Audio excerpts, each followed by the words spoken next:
The evening air outside the Crystal Ember Hotel was velvet soft, carrying the scent of rain and money.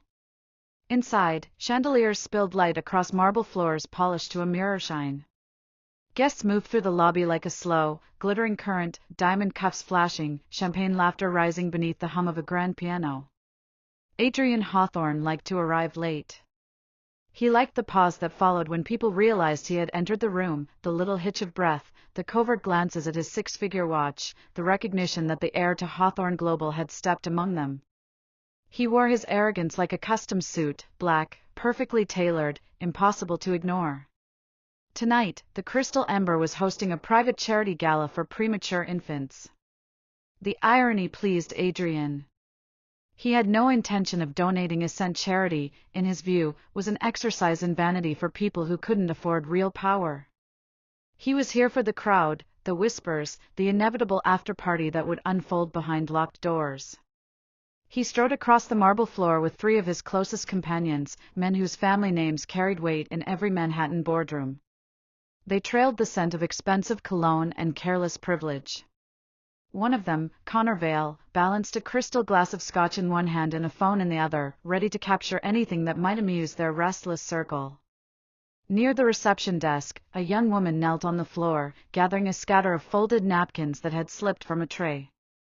She moved quickly, silently, her hair a curtain of chestnut brown around a face far too calm for the chaos of a five-star hotel. The simple uniform of cream blouse and navy skirt could not hide the slight curve of pregnancy beneath the fabric. Adrian's eyes narrowed, not in concern but in irritation. She was kneeling directly in his path, forcing a break in the smooth rhythm of his entrance. He disliked interruptions almost as much as he disliked service staff who forgot their place. "Move," he said, his voice carrying easily across the lobby. The woman glanced up, startled. Her eyes were a soft hazel, clear and steady despite the sharpness of his tone. "Just a moment, sir. You'll wrinkle my jacket if I have to step around you," he cut in, already striding forward. "Get out of the way."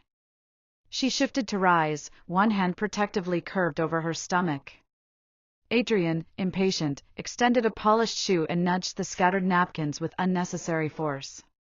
The motion caught her off balance. She fell sideways with a quiet gasp, knees striking the marble. The tray clattered against the floor like a dropped cymbal. For one frozen second the lobby went silent. The pianist faltered mid-note. A glass shattered somewhere behind the bar. Connor Vale laughed first, a sharp, delighted bark that echoed in the high ceiling. "Hawthorne, you savage," he crowed, already lifting his phone. "Do it again for the camera." The others joined in, their laughter a chorus of entitlement. The young woman remained on the floor, her face pale but composed, her hands still cradling the gentle swell of her unborn child. A single napkin drifted lazily across the marble like a white flag. Guests began to whisper. A middle-aged couple near the elevator exchanged a look of disgust. A bellhop hesitated, then bent to help, only to freeze beneath Adrian's icy glance. Adrian felt the weight of dozens of eyes and relished it. Attention, even in outrage, was a currency he understood. He smirked and brushed an invisible fleck of dust from his sleeve. The woman finally looked up at him. Her voice, when it came, was soft but unshaken. "My husband," she said, each word deliberate, "is coming." The simple statement cut through the tension like a blade. It carried no threat, no raised volume, just an unsettling certainty that made something in Adrian's chest tighten unexpectedly. He opened his mouth for a clever retort and found none. Connor lowered his phone, frowning slightly as if sensing a shift in the air. The young woman rose carefully, accepting a bellhop's hesitant hand. She gathered the last of the napkins with unhurried grace, offered a quiet thank you to the staff, and walked toward the service corridor without another glance at Adrian. He watched her disappear, irritation prickling like static under his skin. Who was she to look at him like that? To speak as though some unseen force stood ready to defend her? The pianist resumed playing, a hesitant melody that failed to smooth the jagged silence left in her wake. 2 hours later, the incident was everywhere. It began as a shaky 30-second clip on a minor social feed, uploaded by a tourist who happened to be live-streaming the Crystal Embers lobby. By the time Adrian's driver guided the matte black Maserati into the Hawthorne estate's private garage, the video had crossed 1 million views. By midnight, it topped 12 million, captioned in bold white letters. "Millionaire's son kicks pregnant waitress." Comment sections erupted in fury. "Fire him. Arrest him. If that baby is hurt, this is attempted murder." Screenshots of Adrian's smirk became digital graffiti, plastered across every platform with hashtags that burned like gasoline, #Hawthorne Monster, #Crystal Ember Scandal, #Justice for Elena. Inside the sprawling glass mansion on the edge of the Hudson River, Magnus Hawthorne woke to a phone vibrating like an angry wasp beside his bed. The CEO of Hawthorne Global prided himself on control, of markets, of negotiations, of his family's carefully curated image. Now control slipped through his fingers like sand. He played the video once. Then again. The third time, he no longer watched his son but the faces of the onlookers: shock, disgust, outrage. Investors would see those same expressions before morning. Contracts would be reconsidered. Stock prices would bleed. By the fourth viewing, Magnus' jaw was a granite line. He called his head of security. "Bring him home," he said. Adrian, unaware of the full digital wildfire, lounged in the rear seat of the Maserati, scrolling through half a dozen text threads. Friends sent laughing emojis, half-hearted warnings, and links to news articles already calling him the face of toxic wealth. He dismissed them with a flick of his thumb. Public outrage was as fleeting as morning fog. A week of headlines, maybe 2, and the world would chase another scandal. The gates of the Hawthorne estate swung open with silent precision. The mansion loomed against the night like a fortress of glass and steel, every line sharp enough to cut. Inside, the staff avoided Adrian's eyes as he strode toward the main staircase. He mistook their silence for respect rather than fear. Magnus waited in the great room, framed by floor-to-ceiling windows that revealed the glittering river below. He stood with the stillness of a man who has already counted the cost of fury. Adrian smirked. "Let me guess. You've seen the video." Magnus' voice was quiet, which was always more dangerous than a shout. "Do you have any idea what you've done?" "Relax," Adrian drawled, dropping into a leather chair. "It's a waitress. People forget these things. Not this time."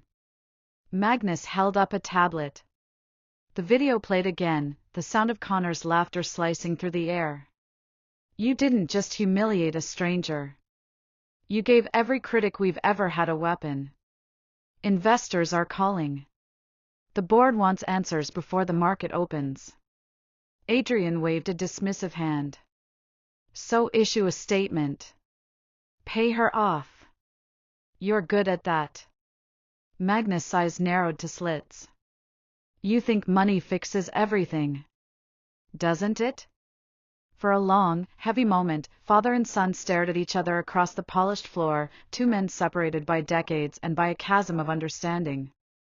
Outside, the Hudson's black waters reflected the city lights like scattered shards of glass. Finally Magnus spoke, each word measured and cold. "This time, Adrian, money is not enough.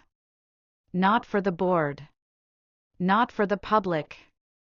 And not for me." The weight of that final sentence settled in the room like an approaching storm. Morning crept over the Hudson like a blade of silver, slicing through the glass walls of the Hawthorne estate. The first light revealed the edges of a sleepless night, half-empty whiskey tumblers on the sideboard, the faint scent of expensive cigars hanging in the air. Magnus Hawthorne stood at the end of the dining table, hands braced on polished walnut, staring at a tablet screen that refreshed with every new headline. Hawthorne heir assaults pregnant worker. Calls grow for criminal investigation. Board members demand immediate action. Each notification pulsed like a warning siren. Adrian sauntered in wearing yesterday's designer jacket, hair carelessly styled, as if the storm gathering outside his world were nothing more than an inconvenient drizzle. He plucked a croissant from the silver tray and bit into it with the lazy confidence of a man who had never faced a consequence he couldn't buy. "Morning," he said around the flaky crust. "Judging by the mood, I'm guessing the internet still hates me?" Magnus didn't look up. "Sit down." Adrian dropped into the chair opposite, one ankle crossing over his knee. "If you're about to deliver another lecture, make it quick. I have a lunch meeting with Connor." "You will have no meetings today." Magnus' voice was flat steel. "You will have no meetings for the foreseeable future." Adrian smirked. "House arrest." "Really?" Magnus finally lifted his gaze. The fury in his eyes was quiet and deadly, the kind that destroyed empires without raising its voice. "Do you understand that our stock dropped 12% overnight? Do you know how many investors are threatening to pull out? Do you know what a criminal indictment would do to this family?" Adrian leaned back, unbothered. "Then write a check." "Isn't that what we do?" Magnus' jaw tightened. "Not this time." A chime echoed through the vast entry hall. The butler appeared a moment later, his expression carefully neutral. "Mr. Hawthorne, 2 visitors have arrived. They insist it is urgent." Magnus exchanged a brief glance with his head of security before nodding. "Show them in." The heavy doors swung open to reveal a tall man in a charcoal suit and a young woman in a cream dress. The man's presence filled the room with a quiet authority that commanded attention without a single word. He carried a slim leather portfolio and the calm of someone who expected compliance.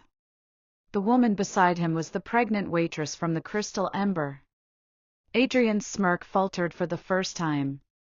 She looked different in the morning light, stronger somehow, the quiet dignity of her posture refusing to shrink in the face of wealth or power. Her hazel eyes met Adrian's with a steadiness that made the room feel smaller. Magnus straightened. "Ms. Elena Ward," the woman said. Her voice was calm, clear, and impossibly controlled. "And you are?" Magnus turned to the man. "Julian Crest," he replied, offering a firm handshake. Magnus reluctantly accepted. "Legal representative for Ms. Ward." Adrian let out a soft, incredulous laugh. "You brought a lawyer? What is this, blackmail for a bigger check?" Julian ignored him. He placed the portfolio on the table and opened it with precise movements. "My client is not seeking financial compensation." Magnus frowned. "Then why are you here?" Julian's eyes, cool and unwavering, fixed on Adrian. "She is seeking transformation." Adrian tilted his head. "Transformation? What does that even mean?" Julian slid a document across the table. "You will complete 8 weeks of unpaid service at the Mercy Haven maternity shelter. You will work under staff supervision. No assistants. No privileges. You will perform whatever duties the shelter requires, cleaning, maintenance, direct care, until you have served the full term." Adrian barked a sharp laugh. "You can't be serious." Julian's voice remained calm.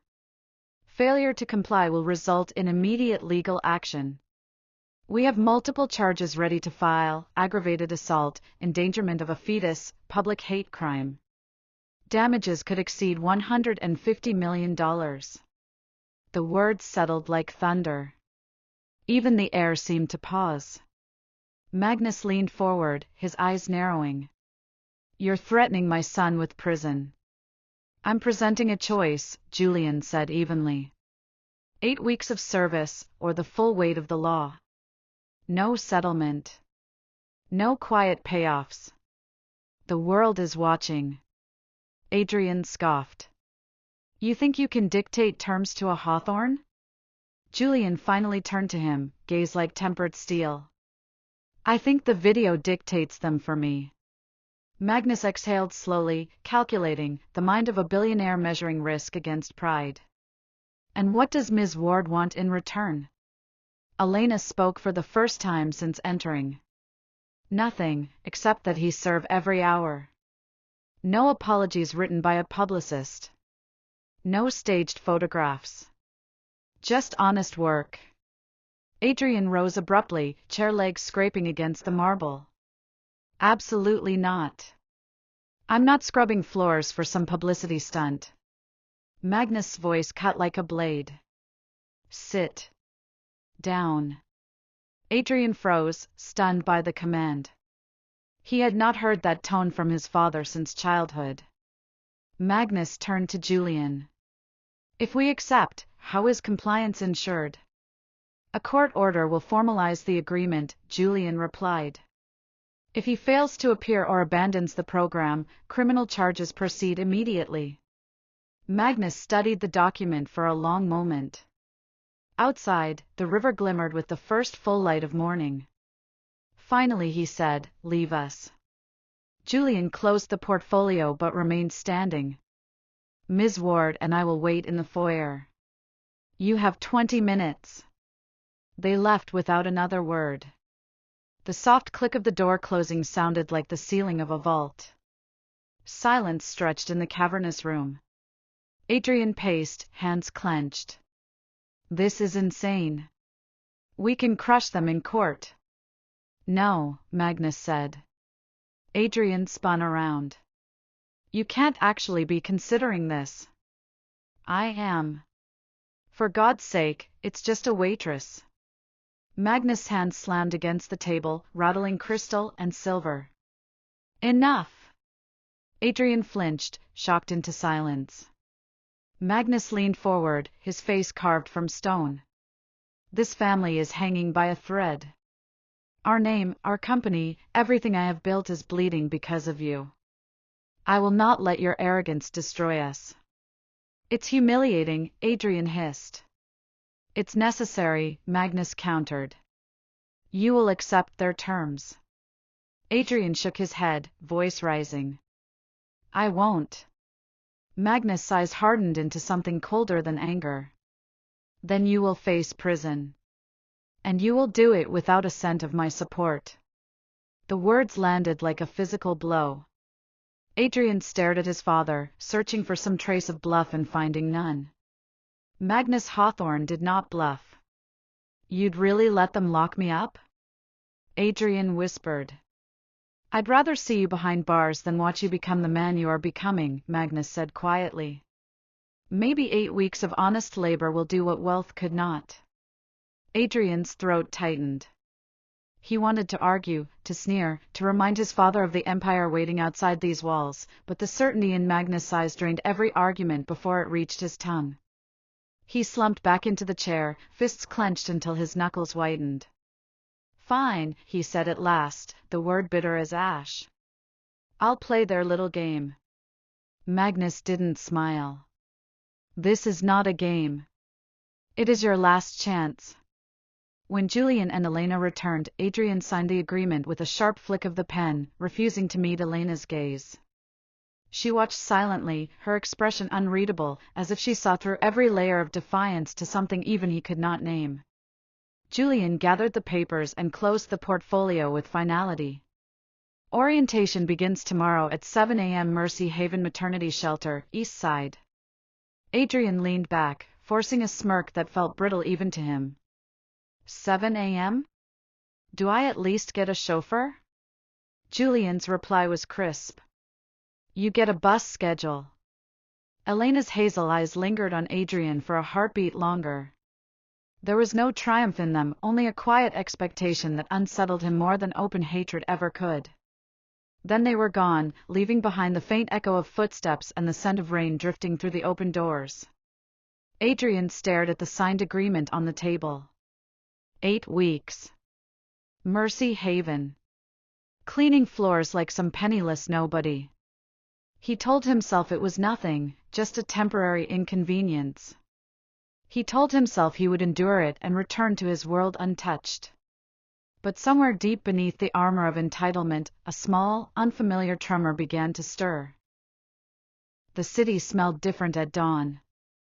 Not the crisp, curated air of penthouses and private car services, but the raw scent of wet pavement and cheap coffee. Adrian Hawthorne stood at a bus stop on the east side, collar turned up against a thin drizzle, wondering how a life worth hundreds of millions could shrink to a single slip of paper, the orientation notice in his pocket. The bus groaned to a stop with a hiss of brakes. Its dented sides and flickering interior lights looked like something dragged from a forgotten decade. The driver barely glanced at him as he climbed aboard. Adrian hesitated, eyeing the cracked vinyl seats, the faint smell of damp wool and stale fast food. He'd never ridden public transport in his life. A lifetime of chauffeurs and black sedans had left him unprepared for the small indignity of exact change and sticky floors. He dropped coins into the fare slot with a metallic clatter and chose a seat near the back, away from the handful of early commuters hunched over their phones. Rain streaked the windows, blurring the city into a wash of gray. Every bump in the road jarred against his spine. He told himself it was only 8 weeks. 8 weeks, and he could laugh about this over champagne in Monaco. But the bus rattled on, carrying him farther from the world he understood. Mercy Haven Maternity Shelter occupied a squat brick building squeezed between a shuttered laundromat and a pawn shop. The faded sign above the entrance looked as though it had weathered 100 storms. Adrian stepped inside and was immediately struck by the smell, a mix of antiseptic, baby powder, and something faintly metallic that reminded him of hospitals. A woman in navy scrubs appeared from behind a desk cluttered with clipboards. She was in her mid-40s, her dark hair streaked with silver, her expression brisk and unsentimental. "You're Hawthorne?" she asked without preamble. "That's Mr. Hawthorne," Adrian corrected automatically. The woman arched a brow. "Not here, it isn't. I'm Ruth Daniels, head nurse." "You're late." "It's 7:03, Adrian said, glancing at the clock. "Orientation starts at 7 sharp, Ruth replied. "We measure time in work, not in excuses. Follow me." She led him down a narrow hallway lined with faded posters about prenatal care. The floors were clean but scuffed, the walls chipped in places where wheelchairs or gurneys had brushed against them. Adrian's polished shoes echoed too loudly against the linoleum, an alien sound in a place built for quiet service. Ruth stopped at a supply closet and handed him a bundle of gray fabric. "Uniform. Restrooms down the hall. Change and meet me in the kitchen."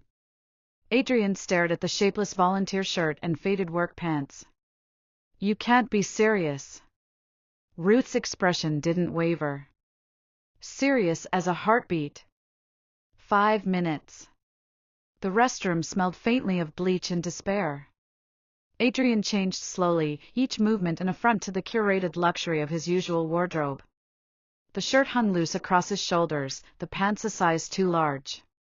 In the cracked mirror, he barely recognized the man staring back, a billionaire's son stripped of the armor of bespoke suits. He returned to the hallway, resisting the urge to tug at the coarse fabric. Ruth gave him a once-over and nodded without comment. "Kitchen," she said. "Breakfast service. You're on dishes." "Dishes?" Adrian repeated, incredulous. "Plates. Cups. Forks. Things people eat with," Ruth said dryly. "You'll figure it out." The kitchen was a narrow space filled with the clatter of pans and the warm scent of oatmeal. A handful of volunteers moved with practiced efficiency, ladling porridge into bowls, slicing fruit, carrying trays to the cafeteria beyond. A young man with tattoos along his forearms pointed toward a mountain of dirty dishes stacked beside a deep industrial sink.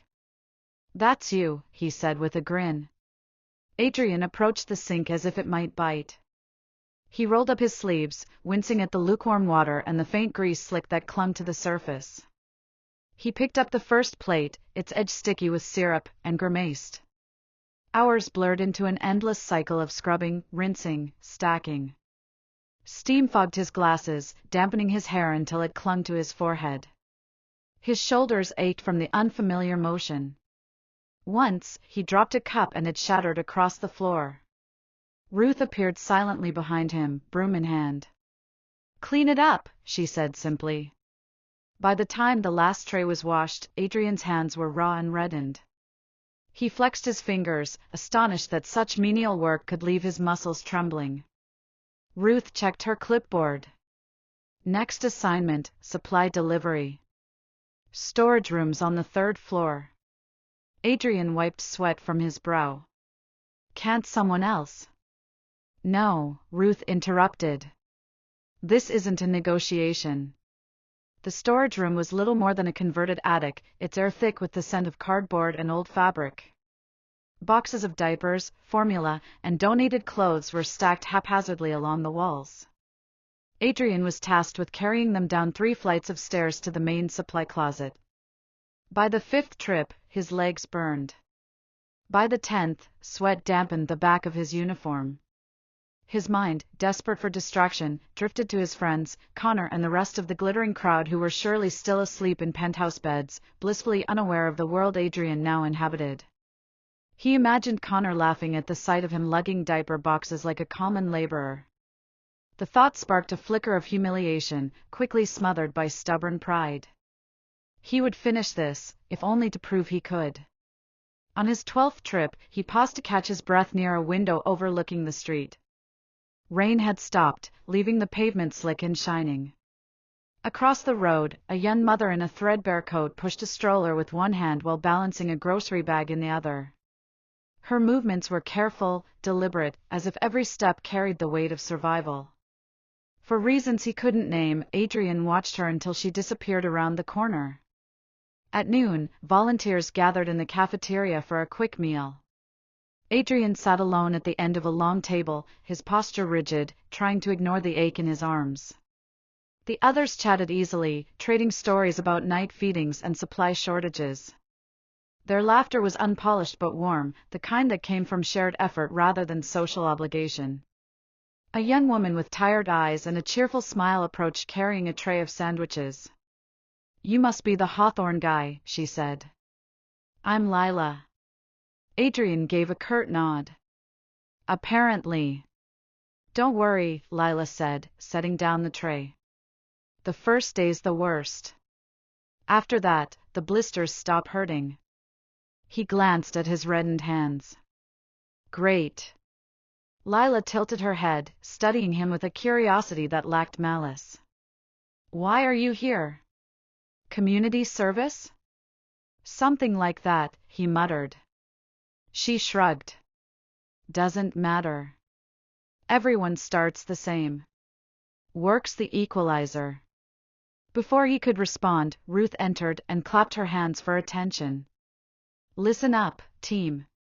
We've got a prenatal class starting in 15. We'll need extra hands for setup. Hawthorne, you're with me." Adrian rose reluctantly, following Ruth down the hallway. The smell of baby powder and fresh paint grew stronger as they approached a room lined with pastel posters. Inside, several young mothers waited, some barely out of their teens, others with toddlers clinging to their legs. They glanced up as Adrian entered, their expressions ranging from polite disinterest to faint hostility.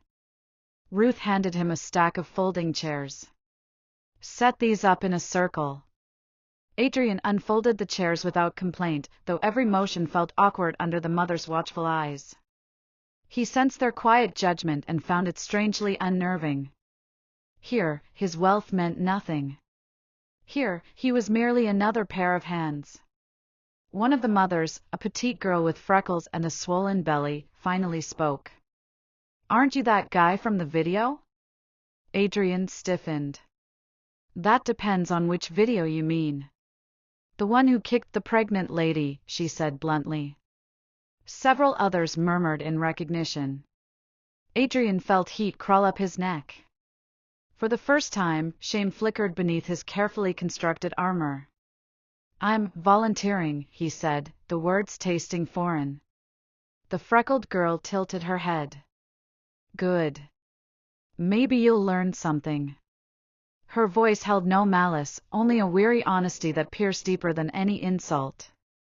When the class ended, Ruth led him back toward the supply closet. "Not bad for your first morning," she said. "You didn't quit." "I don't quit," Adrian replied, more sharply than intended. "Good," Ruth said. Because this place doesn't care about your name. Mercy Haven doesn't care who your father is or what you drove here in. You either help, or you don't. Adrian said nothing. He watched as a young mother crossed the hallway, rocking her newborn with infinite patience. The baby's tiny fingers curled against her chest, impossibly fragile yet undeniably alive. For the first time in years, Adrian Hawthorne felt the faint stir of something unfamiliar. It wasn't pity. It wasn't guilt. It was the unsettling recognition of a world larger than his own. The next morning broke with a pale wash of light, seeping across the cracked blinds of Adrian's temporary apartment.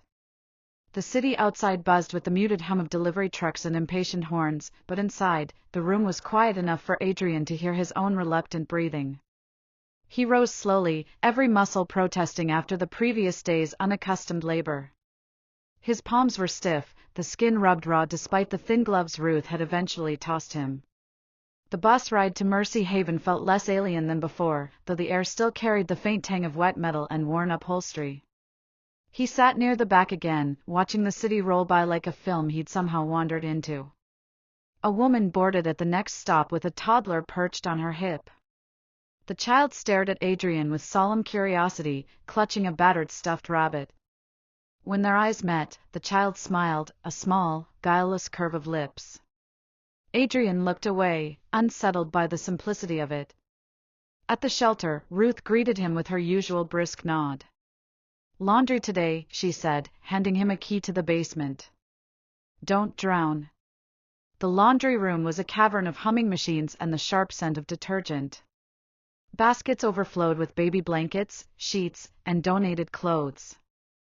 Adrian stared at the mountain of fabric, a fortress of ordinary necessity. He started sorting without comment, separating colors from whites as Ruth had instructed. The machines rumbled to life, vibrating against the concrete floor. He fed quarters into the coin slots, realizing with a faint start that he'd never handled quarters for anything but parking meters, and even then, a valet usually took care of it. Halfway through his second load, the door creaked open and Lila appeared, balancing a basket of towels. She flashed a quick smile. "Laundry duty, huh? They're really breaking you in." Adrian glanced at the basket. "Apparently I'm a quick study. Or Ruth thinks you need humility therapy," Lila teased. She set the basket down and began folding towels with quick, practiced motions. "Mind if I join?" He shrugged, unsure whether he welcomed or dreaded the company. Silence stretched as they folded side by side, broken only by the rhythmic thump of the dryers. "You're quieter today," Lila observed after a while. "Maybe I'm conserving energy," he said. "Or maybe you're thinking." She tilted her head, studying him with those clear, searching eyes. "Yesterday you looked like you wanted to soothe the universe. Today you just look tired." Adrian's hand stilled on a baby blanket patterned with tiny yellow ducks. "Maybe I am." Lila folded another towel before speaking. "Everyone comes here for different reasons. Some because they need a place to stay. Some because they're running from something.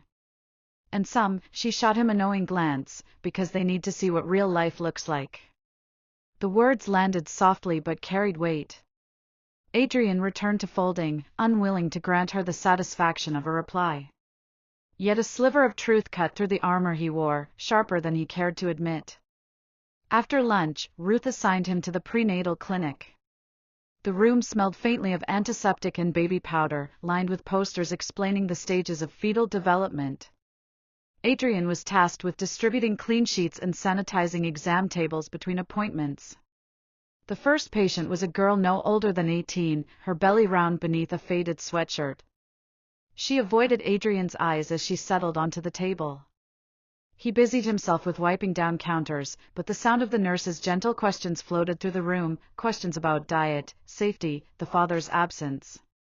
Adrian caught fragments of the girl's halting answers. She was alone. Her parents had thrown her out. The father had disappeared. The words were simple, but they carried a weight that pressed against the sterile air. Adrian found himself gripping the edge of the counter, the knuckles whitening. When the appointment ended, the girl slipped past him without a glance. Her smallness lingered in the room long after she'd gone. That evening, Adrian was sent to the kitchen to help serve dinner. The cafeteria buzzed with the sound of clattering trays and low conversation. Mothers sat with their children, coaxing bites of pasta and vegetables into reluctant mouths. Babies fussed softly in their carriers, their cries blending into the hum of voices. Adrian ladled soup into bowls, his movements stiff but steady. Occasionally a child would look up at him, curious, wide-eyed, unafraid. One little boy, no more than 3, reached for the edge of the counter with chubby fingers. "Careful," Adrian said before he could stop himself. His voice, softer than he expected, made the boy pause. The child grinned and withdrew his hand. The mother, a woman with tired eyes and a warm smile, nodded her thanks. "First time serving?" she asked. "Something like that," Adrian replied. "You'll get used to it." She balanced the bowl carefully and moved away, her child trotting beside her. Adrian watched them take a seat near the window. The boy climbed onto a chair with clumsy determination, his mother steadying him with a gentle touch. The scene was unremarkable, ordinary, but it struck him with a quiet force. Here was love stripped of glamour, a simple bond that needed no wealth to exist. Later, as volunteers cleaned the kitchen, Ruth leaned against the counter, arms crossed. "Not bad," she said. "You didn't spill anything." "I have steady hands," Adrian replied dryly. Ruth smirked. "Good. You'll need them. Tomorrow you're helping with overnight intake." "Overnight?" The word tasted foreign. "People come in at all hours," Ruth said. "Runaways, mothers with nowhere else to go. We give them a bed, a meal, and a little dignity. You'll help process paperwork and get them settled." Adrian frowned. "I'm not a social worker. Tonight you're a human being." "That's close enough." The intake shift began just after sunset. The shelter's lobby glowed with warm lamplight, a fragile beacon against the chill of the city night. Adrian sat behind a battered desk, a clipboard in front of him, while Ruth explained the forms. The door opened shortly after midnight. A young woman stepped inside, soaked from the rain. Her coat hung loose over a swollen belly, her hair plastered to her forehead. She clutched a small duffel bag like a lifeline. Ruth moved forward with calm efficiency, offering a towel and a gentle voice. "You're safe here. Let's get you settled." Adrian watched as the woman sank into a chair, her shoulders trembling. He handed her a form and a pen, but she only stared at it, eyes glazed with exhaustion. Without thinking, he crouched beside her. "Here," he said quietly, guiding the pen to the first blank line. "Just your name to start." Her hand shook as she wrote. Up close, Adrian saw the faint bruising along her wrist, the tear at the seam of her sleeve. Something inside him tightened. He had no words for it, only a sudden, fierce awareness of the chasm between his old life and hers. When the paperwork was complete, Ruth led the woman toward the dormitory. Adrian remained at the desk, the echo of her weary footsteps lingering in his ears. By the time his shift ended, the city was beginning to pale with the first light of dawn. Adrian stepped outside, the cold air sharp against his damp skin. The streets were nearly empty, washed clean by the night's rain. For a long moment, he stood beneath the flickering street lamp, staring at the horizon where the sky softened from charcoal to gray. His body ached, his clothes smelled faintly of detergent and baby powder, but something in his chest felt strangely lighter. He thought of the young woman in the intake room, of the toddler on the bus, of the freckled girl who had called him out without cruelty.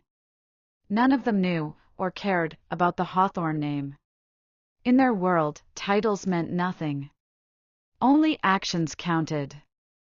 Adrian started walking toward the bus stop, his footsteps slow but steady. The pavement glistened under the weak dawnlight, and for the first time in years, the city seemed less like a playground and more like a living thing, messy, raw, and painfully real. Morning sunlight slanted through the shelter's narrow windows, gilding the chipped linoleum floors in pale gold. Adrian stood at the kitchen doorway, a mug of weak coffee warming his hands, and listened to the sounds of a place that had slowly begun to etch itself into his bones, the soft murmur of mothers soothing their babies, the faint rattle of pots as breakfast simmered, the creak of worn doors opening and closing. It was the same building he had entered days ago with clenched teeth and an expensive chip on his shoulder, but something inside him was shifting, quietly, almost imperceptibly, like the steady erosion of stone by water. He still woke every morning with an instinctive jolt of resistance.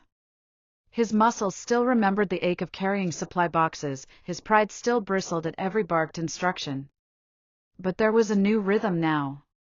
He caught himself anticipating the smell of oatmeal, the cadence of Ruth's morning briefing, the expectant hush that fell when a newborn's cry pierced the air.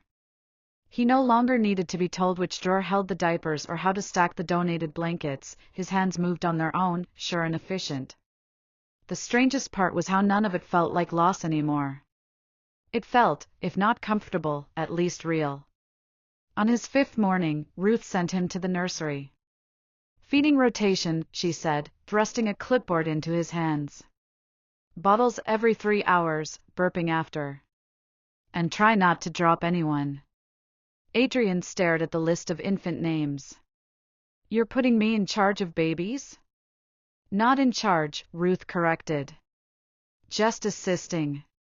Trust me, they'll train you faster than I can." The nursery was a warm cocoon of soft light and gentle chaos.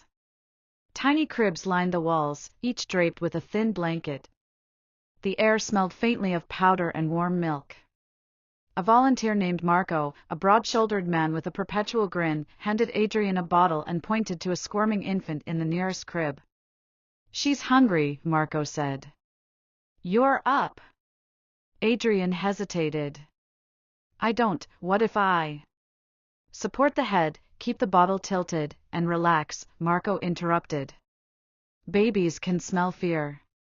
With deliberate care, Adrian slid his hands beneath the tiny body. The baby's warmth startled him, the soft weight of a life barely begun.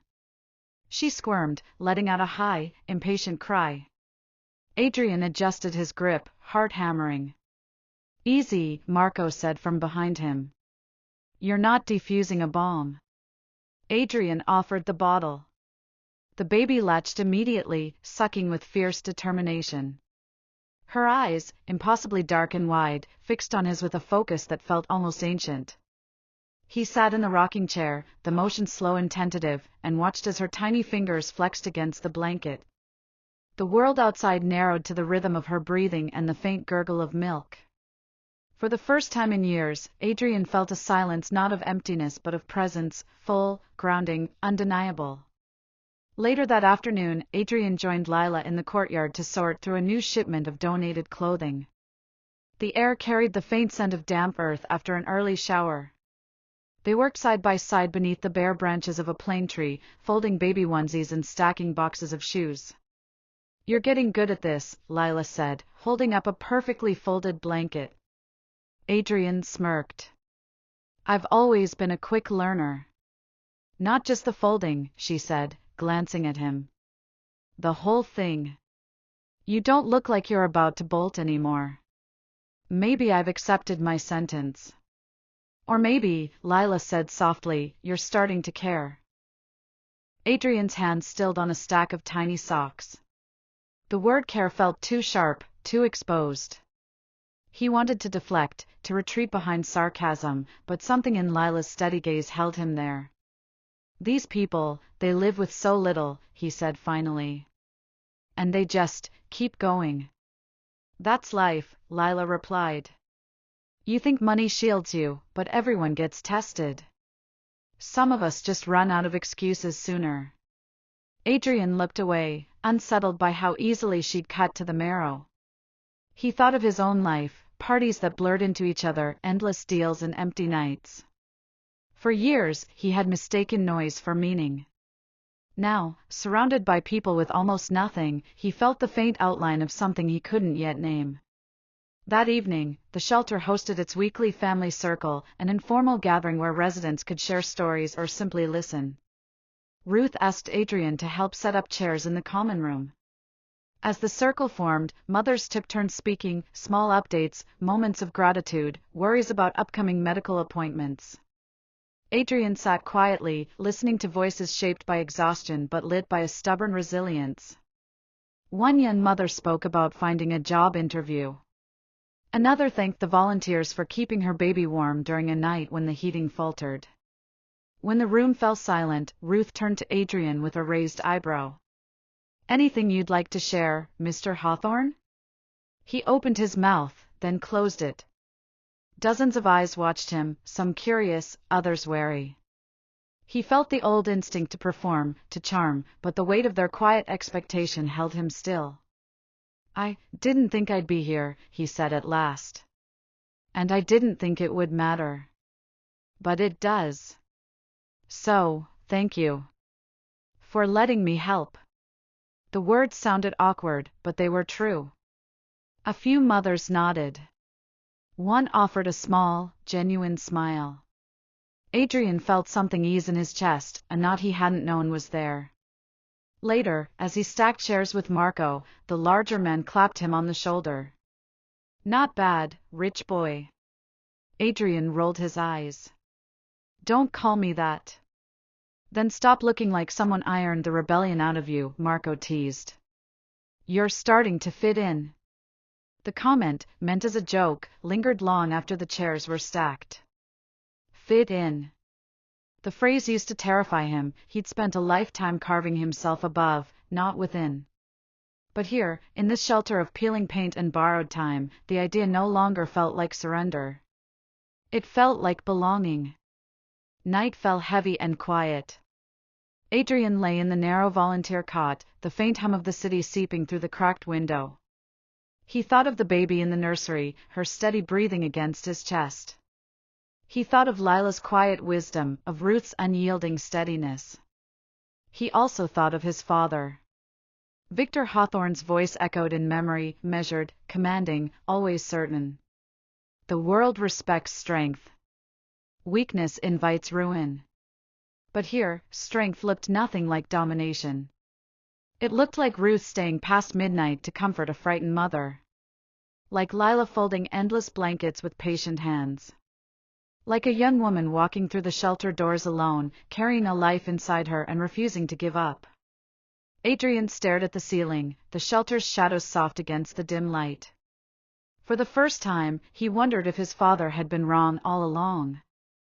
The next morning, he awoke before the alarm. The sky outside was still a deep blue, streaked with the first hints of dawn. He dressed quietly and stepped into the hallway, drawn by an unfamiliar urgency. The shelter was silent except for the soft whimper of an infant somewhere down the corridor.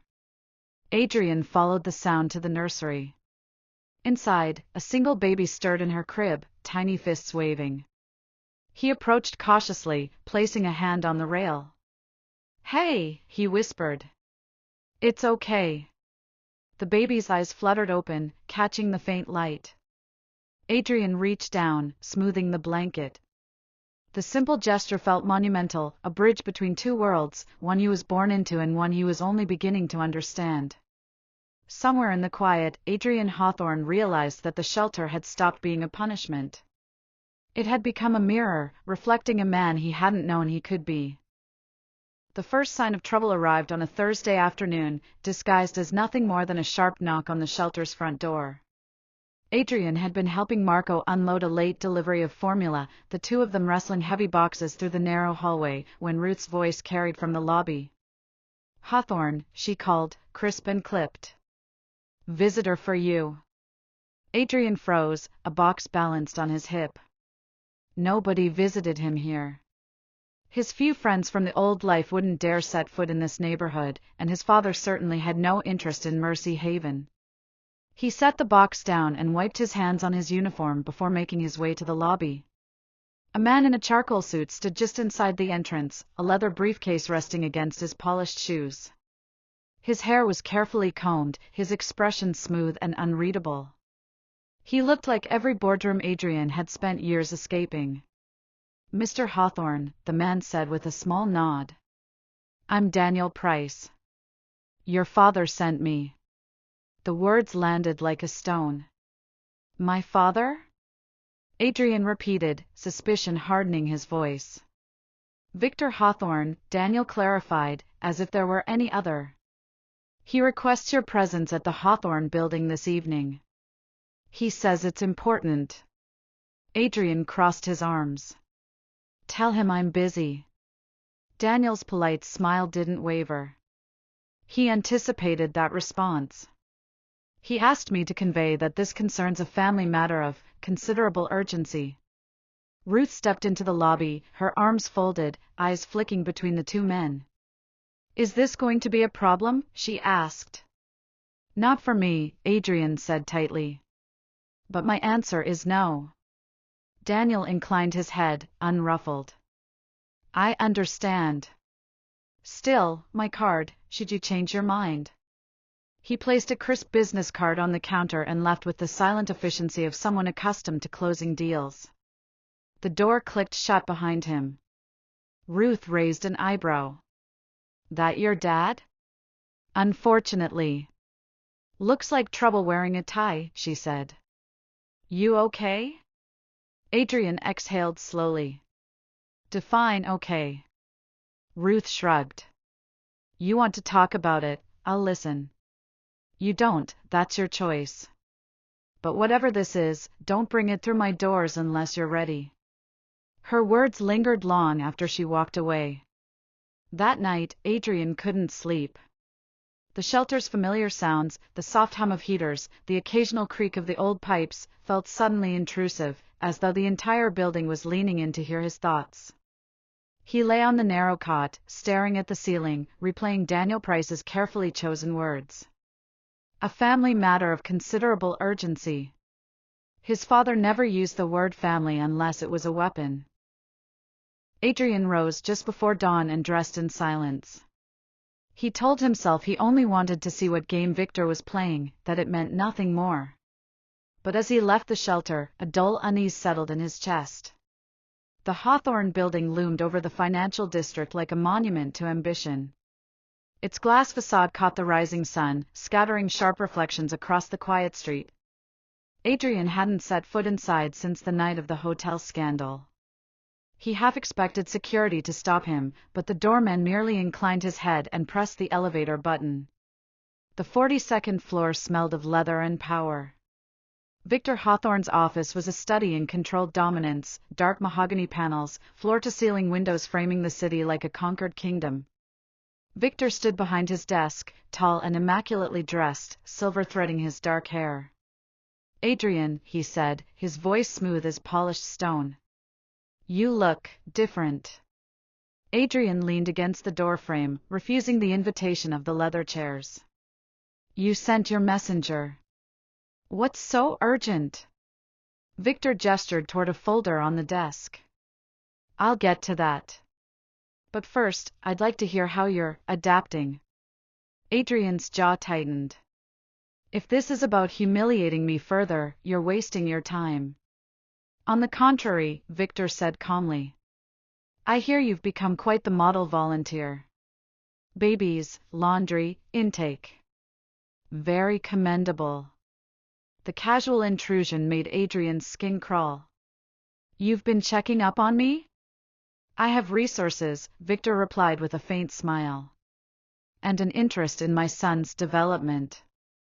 Adrian's laugh was sharp. Development? Is that what you call exiling me to scrub dishes? I call it education, Victor said.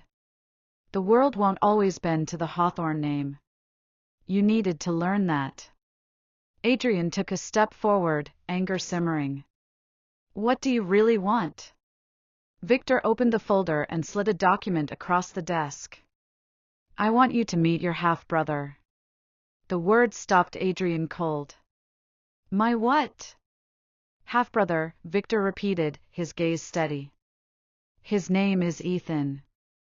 He's 23. Your mother and I separated briefly before you were born. He reached out recently, and certain circumstances require acknowledgement. Adrian stared at the folder as if it might bite. Inside, a single photograph showed a young man with dark eyes and an unmistakable resemblance, the Hawthorne jawline, the same stubborn tilt of the chin.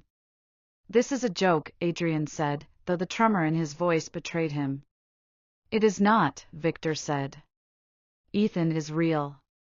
And he's asked to meet you." Adrian felt the room tilt. For years, his parents' cold marriage had been a silent fixture of his life, unchanging, unchallenged. Now, with a single revelation, Victor had cracked the foundation. "Why now?" Adrian demanded. "Because he needs help," Victor said simply. "And because you might learn something about yourself in the process." Adrian shoved the folder back across the desk. "I'm not your pawn. And I'm not interested." Victor's eyes hardened. "You can walk away. But family has a way of finding you, Adrian. One day, you'll have to decide what it means." Adrian turned on his heel and left before his father could say more. The city outside felt sharper, the air colder. Adrian walked without direction, the photograph burned into his mind. Ethan. A brother he had never known, existing like a shadow just beyond the edges of his carefully curated life. By the time he returned to the shelter, the sun was high and the courtyard bustled with the usual mid-morning energy. Lila spotted him first, her face brightening before dimming at his expression. "Hey," she said, stepping closer. "You look like you've seen a ghost." "Something like that," Adrian muttered. "Want to talk about it?" "Not yet." She studied him for a moment, then nodded. "Okay. Just don't disappear on us." Her quiet concern landed with unexpected weight. For the first time, Adrian realized the shelter had become more than a sentence to endure. It was a tether, a fragile, grounding thread in a life that suddenly felt unmoored. That evening, while helping Marco repair a leaking pipe in the laundry room, Adrian's phone buzzed with a new message. The screen displayed an unfamiliar number and a single line of text. "This is Ethan. We need to talk." Adrian stared at the words, the photograph from the folder flashing in his mind. The shelter's steady hum surrounded him, a fragile cocoon of purpose and belonging. Outside, a new world was pressing in, a world of blood ties and unfinished truths. He slipped the phone back into his pocket without replying, but the message burned like a live wire against his skin. Somewhere beyond the shelter walls, a brother he'd never known was waiting. And with him, the next fracture in Adrian Hawthorne's carefully rebuilt life. The text from Ethan haunted Adrian through the night like a faint but relentless alarm. He silenced his phone, buried it under a folded sweatshirt, and told himself to forget it, but the message pulsed in his thoughts long after the shelter had settled into the soft breathing of sleeping mothers and infants. By morning, exhaustion clung to him like damp clothes. The day began with the usual routine: bottle prep, laundry cycles, morning intake. Adrian moved through it on autopilot, his hands steady while his mind spun in widening circles. He caught himself watching the front door each time it opened, half expecting to see the stranger from the photograph step inside. Each creak of the hinges set his heart rattling against his ribs. By noon, even Ruth noticed. "You're walking like a man with a stone in his shoe," she said, setting a clipboard on the counter. "What's eating you?" Adrian forced a shrug. "Just tired." "Liar." Ruth arched a brow. "I've seen tired. This isn't it." He almost told her, about the folder, the photo, the brother who had appeared like an unsent letter finally delivered, but the words stuck in his throat. Ruth had a way of turning honesty into something sharp and necessary, and Adrian wasn't sure he was ready for the wound. Instead, he returned to the laundry room, letting the hum of machines drown the noise in his head. But when he checked his phone on break, a new message waited. "I'm outside. Please." Adrian's pulse jumped. He stepped into the hallway and found Lila crouched near the play area, coaxing a toddler into a giggling game of peekaboo. Her easy laughter pierced him, warm, grounding, achingly human. He wanted to stay there, to let her steady presence shield him from the storm gathering at the door. but the past had already crossed the threshold. Ethan stood on the sidewalk outside Mercy Haven, hands shoved into the pockets of a gray hoodie, shoulders hunched against the wind. He looked younger than the photograph, less polished, more uncertain, but the family resemblance was unmistakable. Same dark eyes. Same stubborn jaw. A reflection Adrian had never known he was missing. "You came," Ethan said, relief flickering across his face. "Apparently," Adrian replied, his voice rougher than he intended. For a moment they simply stared at each other, measuring the impossible distance of 28 years and a lifetime of silence. Finally, Adrian spoke. "What do you want?" Ethan flinched at the bluntness. "To talk. Please. Can we, maybe not here?" Adrian hesitated, glancing back toward the shelter's entrance. Through the glass, he caught a glimpse of Lila watching from the hallway, concern etched in her eyes. He nodded once. "There's a coffee shop around the corner." They chose a small table near the window, the smell of roasted beans thick in the air. Adrian folded his arms across his chest, every muscle coiled tight. Ethan wrapped his hands around a paper cup he hadn't touched. "I'm sorry to just show up," Ethan began, his voice tentative. "I didn't know any other way." "Start with why," Adrian said. "Why now? Why me?" Ethan looked down, thumb tracing the rim of his cup. "Because our father won't tell me anything. And because I think I deserve to know the truth." "Our father?" Adrian repeated, the words bitter on his tongue. "You mean Victor Hawthorne?" "Yes." Adrian let out a short, humorless laugh. "Congratulations. You've met the man who specializes in ruining lives." Ethan's mouth tightened.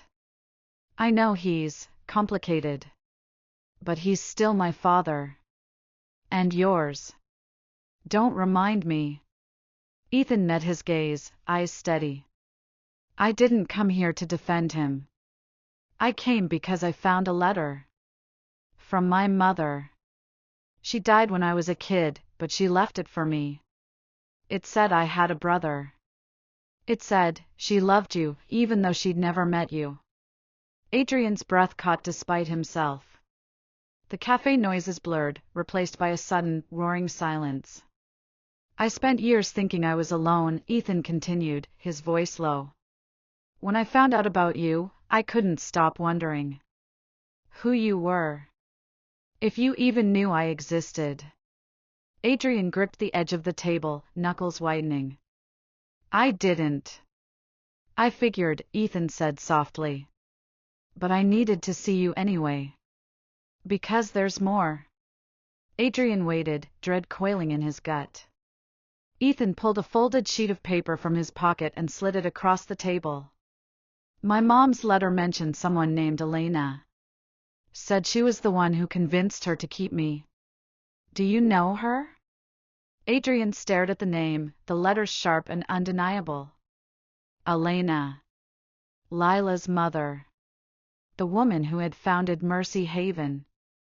The woman who had died years ago, leaving her daughter to carry the mission alone. A dozen memories slammed together, Ruth mentioning Elena's legacy, Lila speaking of her mother with quiet reverence, the way Victor had smirked when he revealed Ethan's existence. Pieces that had never fit now locked into a pattern that made Adrian's stomach twist. "Elena was my mother's friend," Ethan said. Does that mean anything to you?" Adrian forced his voice to stay level. "Yeah. It means our families have been entangled longer than either of us realized." "What do you mean?" Adrian swallowed hard. "Elena was Lila's mother. The woman who built the shelter where I work." Ethan blinked, confusion knitting his brow. "The woman are you saying?" Adrian didn't answer. He couldn't. The implications swirled too fast, too sharp. His father's calculated invitation. The sudden reappearance of a brother. The silent, watching eyes of a dead woman whose legacy now bound them all. They left the cafe in a daze, words exhausted but questions multiplying. Outside, the late afternoon wind carried the metallic scent of impending rain. Ethan shoved his hands back into his pockets. "I don't know what any of this means," he said quietly. "But I think Victor does. And he's not telling us." Adrian nodded grimly. "That's the Hawthorne way." "What do we do?" Adrian looked back toward the shelter, its warm lights glowing against the darkening sky. Inside those walls, Lila and the others carried on unaware, their lives unknowingly knotted into the same web Victor had spun decades ago.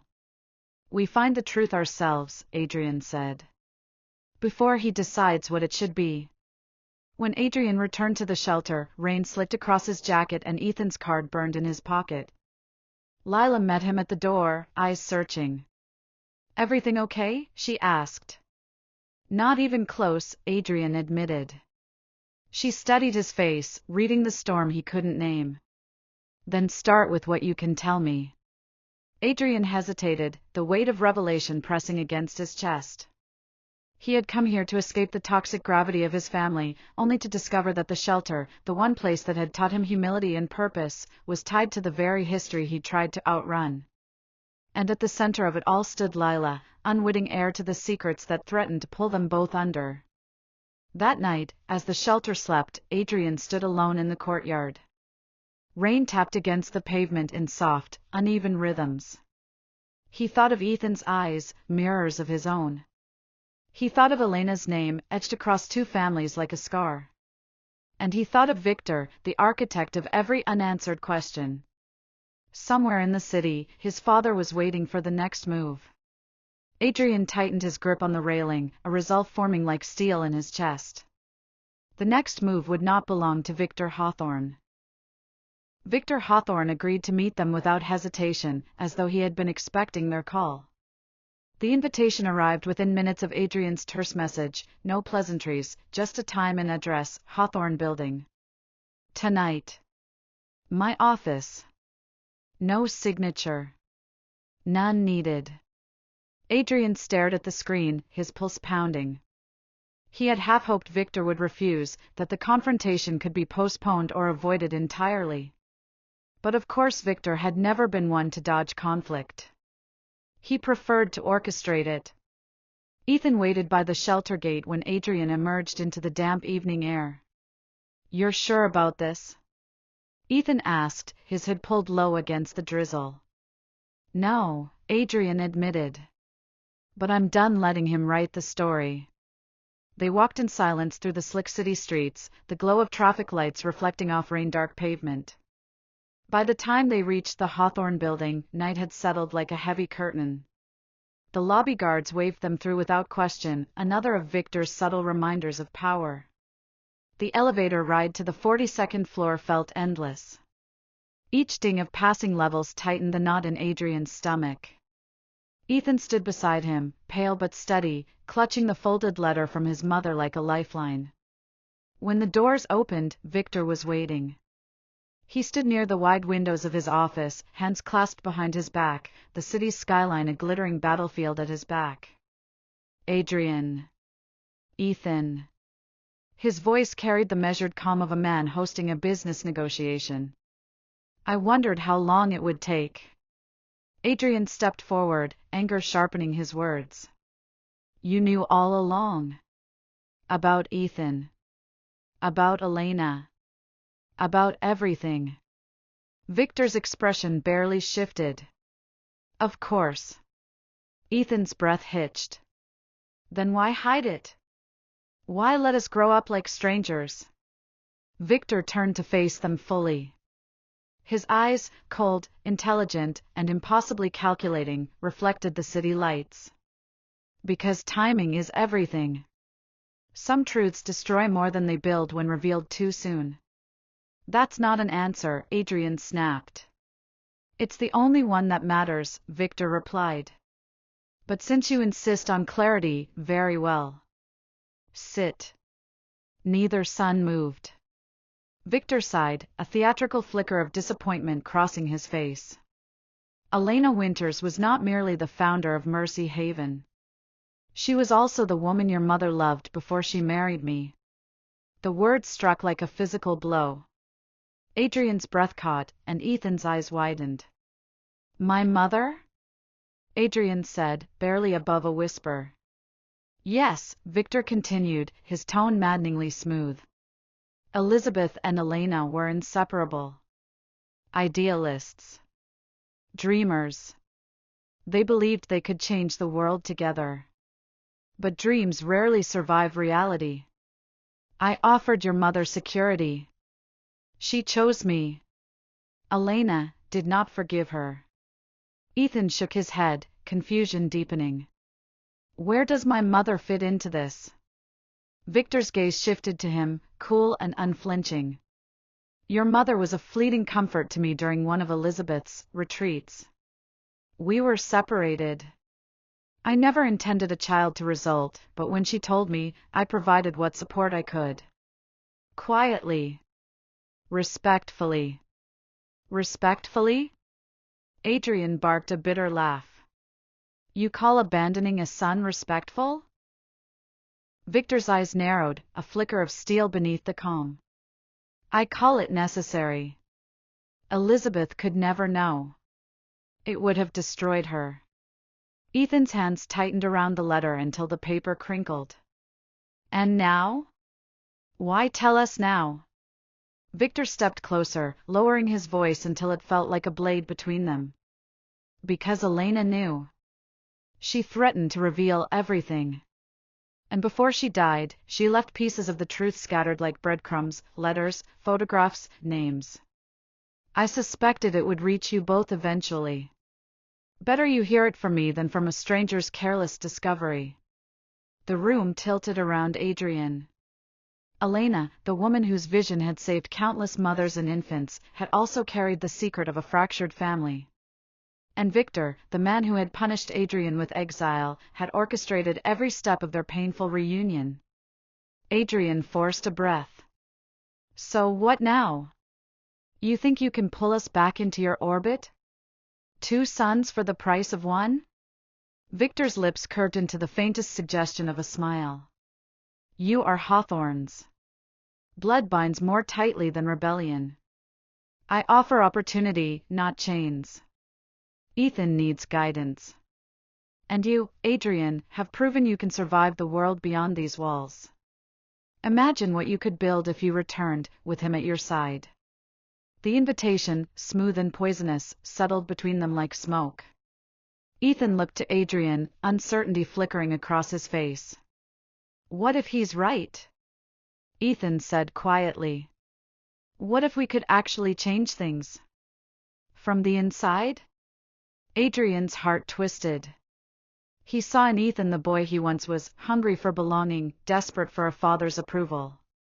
He also saw the trap Victor had laid, wealth and power disguised as a bridge to redemption.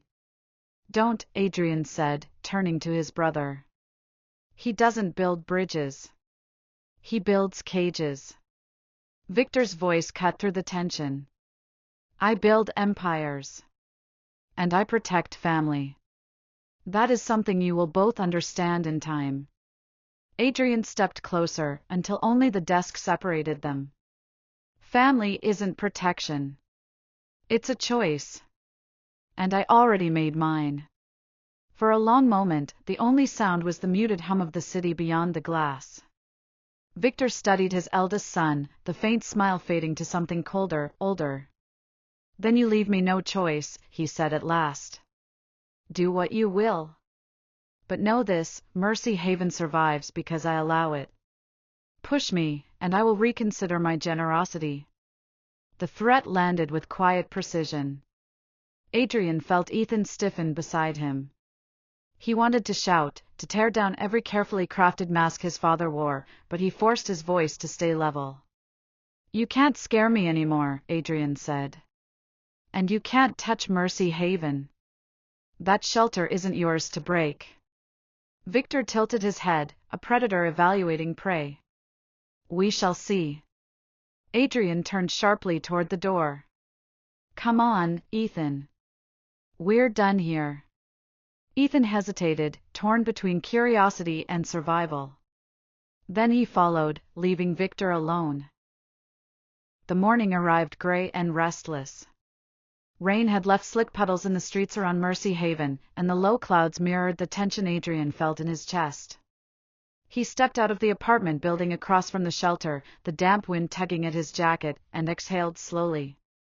Today marked the beginning of something far larger than he had imagined, a battle not for himself, but for the countless lives Mercy Haven held under its roof. Inside, the shelter buzzed with the usual morning chaos. Mothers stirred, children giggled and cried in turns, and the staff moved efficiently to coordinate breakfast, medications, and schedules. Lila moved among them like a calm anchor, her presence steadying the room. Adrian watched her for a moment, noticing the way she quietly gave a child a gentle nudge to eat their oatmeal or whispered encouragement to a mother too exhausted to care. She was the heart of the place, the silent engine that kept it alive. "Morning," Adrian said, stepping into the office where Lila sorted donation letters. "Morning," she replied, looking up with a smile that didn't quite reach her eyes. She sensed the tension coiled in his shoulders. "Something's wrong, isn't it?" He hesitated. How much could he reveal without shattering her sense of safety? And yet, she deserved the truth. "It's Victor. He knows we're here. And he's not pleased." Lila's face hardened. "We knew this day would come. He's always tried to control everything he touches. But this is Mercy Haven. He has no claim." Adrian nodded. "I know. But threats aren't always rational. He's powerful, and he won't hesitate to use any leverage he can find." "I don't care," Lila said, her voice steady despite the tremor of fear she refused to show. "We're not leaving. We're not giving up the kids or the mothers." Adrian felt a flicker of pride in her words. She had inherited her mother's courage in ways he had only glimpsed in memory. By mid-morning, Ethan arrived. His presence was quieter than Adrian had expected, less raw tension and more composed determination. He carried the folded letter from their mother like a talisman, a reminder of the life he never knew but had finally found. "Are you ready?" Adrian asked, leading him into the staff meeting room. Ethan nodded. "I've never fought for something this important before. But yes, we're ready." The meeting began with Adrian and Ethan briefing the staff. They explained what Victor might attempt, the potential legal maneuvers, and the ways the shelter could be threatened. The room filled with murmurs, some fearful, some resolute. Ruth spoke first. "We've survived storms before. This won't be different. We'll protect what Elena built. No matter what." Others nodded. Volunteers, some former residents, and even a few donors who had returned to help, voiced the same sentiment. They had witnessed what Mercy Haven had done for people who had nowhere else to turn. And they weren't going to let anyone, not even Victor Hawthorne, take it away. Adrian felt a sense of unity he had never experienced before. This wasn't just a fight for survival, it was a stand for justice, for compassion, for the right to protect the vulnerable. And for the first time in his life, he knew he wasn't fighting alone. That afternoon, Adrian and Ethan visited the courthouse to begin the legal preparations. The building loomed tall and imposing, but inside, the lawyers and clerks moved with efficiency and precision. Adrian felt out of place among the polished suits and endless corridors of power, but Ethan's presence kept him grounded. "We need evidence," Adrian said firmly. "Every letter, photograph, and witness who can testify that Victor has no legal claim over Mercy Haven. That's our shield." Ethan nodded, pulling the folder from his coat. "We have Elena's will, her letters, her donations records. Everything she left for the shelter proves it belongs to the foundation and the community, not Victor." The lawyer assigned to their case, a sharp-eyed woman named Carmen DeLuca, studied the papers carefully. "If these documents are legitimate, and they are, Victor has no legal ground. But he's a hawk. He will try to intimidate, to delay, to manipulate public perception. We need a strategy that's airtight." Adrian clenched his fists. Then we make it airtight. We protect this place at all costs. No loophole, no ambiguity. He won't touch what Elena built. Carmen smiled faintly. Good. Then we fight. And we win. Back at Mercy Haven, evening fell with a strange tension in the air. Adrian and Ethan walked through the halls, checking on the mothers and children. Every smile, every tiny hand gripping a finger, reminded them of what was at stake. They had to protect these lives. Not just with papers and laws, but with their presence, their dedication, and their courage. Do you think he'll try to storm the shelter? Ethan asked quietly. Adrian shook his head. No. He's smarter than that. He'll use influence, lawyers, and media. Maybe even try to sway donors. But he underestimates us if he thinks fear will work here. You're right, Ethan said. We have something he doesn't, people who care. Real loyalty. Adrian smiled, a brief but genuine expression. Exactly. And we'll use it. Together. That night, Adrian stayed late, sitting in the quiet office while the shelter slept. He traced his fingers over a photograph of Elena, her eyes bright with determination and kindness. She had started this place with a dream and a vision. And now it was up to him and Ethan to carry that legacy forward. A knock at the door startled him. Lila entered, carrying a stack of documents. I thought you might need these, she said softly. Adrian looked up, gratitude and something more flickering in his chest. Thanks. I know it's a lot, Lila said, placing the papers on the desk. But we'll get through it. We have to. Adrian nodded, and for the first time, he realized that the fight was no longer just about family secrets or Victor's manipulation. It was about safeguarding hope. For the mothers. For the children. For every life that had found refuge here. Outside, the rain returned, heavier this time, hammering against the windows like a warning. Adrian didn't flinch. He had faced storms before, literal and metaphorical. And he had learned that courage wasn't the absence of fear, it was the choice to act despite it. Ethan stayed at his side, silent but unwavering. Together, they reviewed the plans, mapped strategies, and prepared for the inevitable confrontation. Somewhere deep in the city, Victor watched from his penthouse, a faint smile curling his lips. He had underestimated them. And that mistake would be his undoing. As midnight approached, Adrian made one last round through the shelter. The mothers slept peacefully, children cuddled in blankets, and the quiet hum of life filled the air. He paused in the playroom, tracing his hand over the worn wooden toys that had seen so many generations of laughter and tears. This place is more than walls and furniture, he whispered to himself. It's hope. And I won't let anyone take it away. Ethan appeared at the doorway, holding 2 cups of tea. You're going to get sick if you keep staying up this late, he said.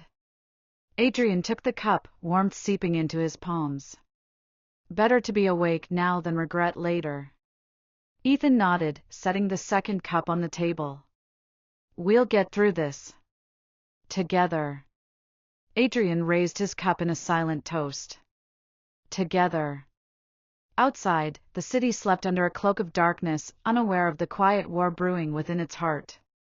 And inside Mercy Haven, a legacy of love and resilience waited, ready to be defended by those brave enough to stand against greed, manipulation, and fear. The first moves had been made. The battle lines were drawn. And Adrian Hawthorne, once lost in the shadows of his father's empire, now stood at the forefront of a fight that mattered, not for power, but for life itself. The first signs came quietly. Donors who had previously wavered began reaffirming their support for Mercy Haven. Volunteers arrived early, some bringing friends and neighbors, swelling the ranks of those willing to protect the shelter. Adrian and Ethan watched the growing momentum like 2 generals surveying an army. Victor, of course, noticed. He had expected fear, compliance, even a hint of negotiation. Instead, he found unwavering resolve. The first legal filings he attempted were blocked, every motion met with meticulous counterarguments from Carmen DeLuca and her team. "You underestimate them," Carmen said to him during one late-night call. "They are prepared. And more importantly, they are united. Every attempt to divide them fails." Victor slammed the phone down, frustration simmering beneath his usual calm. He leaned back in his chair, the skyline of the city stretching endlessly behind him. For decades, he had controlled outcomes. Influence, wealth, and reputation had always been enough. But here, in the small fortress of Mercy Haven, he encountered something unfamiliar, defiance rooted in love. Back at the shelter, Adrian and Ethan coordinated the latest efforts. They implemented stricter safety protocols, organized community outreach to inform the public of the shelter's legitimacy, and reinforced the emotional support for the mothers and children under their care. "Don't worry about him," Adrian said to Ethan one afternoon as they walked through the garden. The sun had broken through the clouds, casting a golden hue over the playground. "Victor's tactics only work on people who fear losing what they have. We have nothing to lose, and everything to protect." Ethan nodded. I want this to end without anyone getting hurt." Adrian placed a hand on his brother's shoulder. "It will. We're not like him. We fight differently. We protect, not intimidate." Even the children seemed to sense the changing energy. Their laughter rang out clearer, more confident, a small but powerful reminder of what was at stake. Victor tried one last measure, a public smear campaign. News articles appeared, carefully framed to suggest mismanagement at Mercy Haven, questionable use of donations, and even minor safety oversights exaggerated into scandal. Adrian read the headlines with clenched fists, but Ethan remained calm. "Ignore it," he said. "Truth has weight. Lies fade under light." Adrian exhaled slowly. "You're right. We respond with transparency, show the world what Mercy Haven really does. Nothing Victor says can match that." And so they acted. Social media posts, news interviews, community testimonies, all showcase the real stories of the mothers and children, the volunteers who worked tirelessly, and the unwavering dedication of the Hawthorne brothers. Within days, public opinion shifted. Donations surged, support multiplied, and Victor's attempts to discredit Mercy Haven crumbled under the weight of undeniable truth. Then came the final confrontation. Victor appeared at the shelter unannounced, his usual polished appearance marred by visible tension. He stepped into the courtyard, observing the bustling activity, the children playing, volunteers moving with purpose. "Victor," Adrian called, stepping forward. Ethan flanked him. "You're too late." Victor's lips pressed into a thin line. "I expected a fight," he said calmly. "Not this." "You wanted control," Adrian replied. "We gave you none. This is not your world to dominate." Victor's eyes flickered over the mothers and children, and for the first time, Adrian saw uncertainty there. He had assumed his father's power was absolute. But here, in this place, Adrian and Ethan had built something impervious to fear and manipulation. "Your stubbornness," Victor said finally, "may yet be your undoing." "Or our triumph," Ethan countered. Victor's gaze hardened. For a tense moment, it seemed like the storm might still rage. But then he sighed, a long, deliberate exhalation. "You have done well," he said, his voice carrying an unfamiliar note of respect. "Mercy Haven is impressive. You honor Elena's legacy." Adrian exchanged a glance with Ethan. Neither of them moved, yet neither spoke. They waited. Victor continued, "I misjudged you.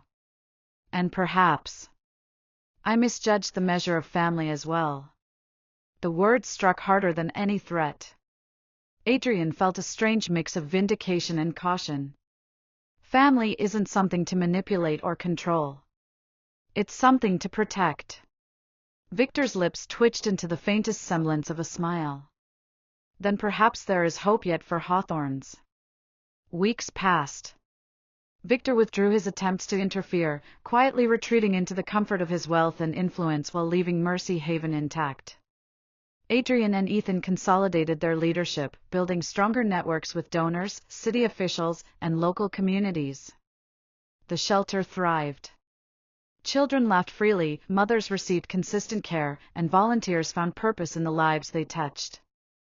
Adrian had grown in ways he hadn't anticipated, discovering a resilience, empathy, and leadership that emerged only under pressure. Ethan too found his place, balancing the administrative duties with personal connections to the families. Together, the brothers had transformed not just the shelter, but themselves.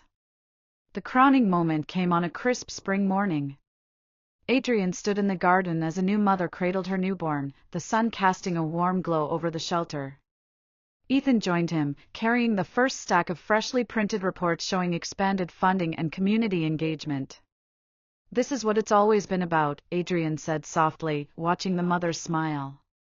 "Not money, not recognition. Protection. Love. Hope." Ethan nodded.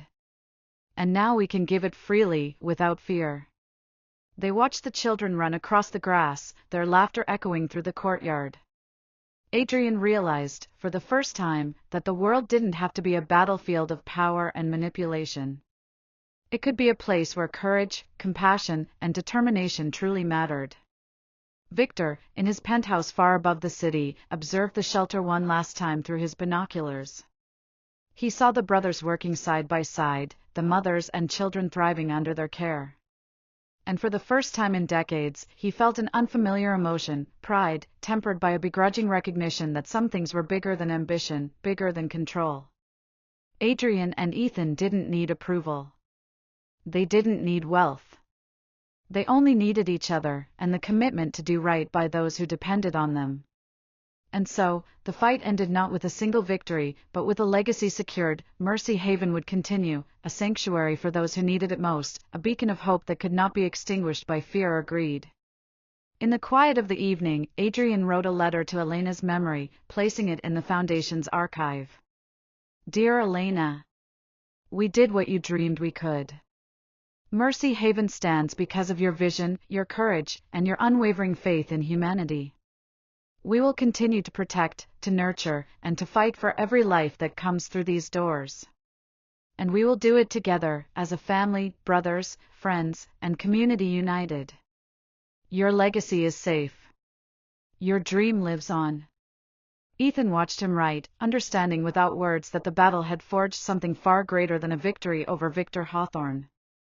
It had forged them into men capable of shaping the world with integrity and heart. Outside, the city lights twinkled like distant stars, a reminder that even amidst darkness, light could endure.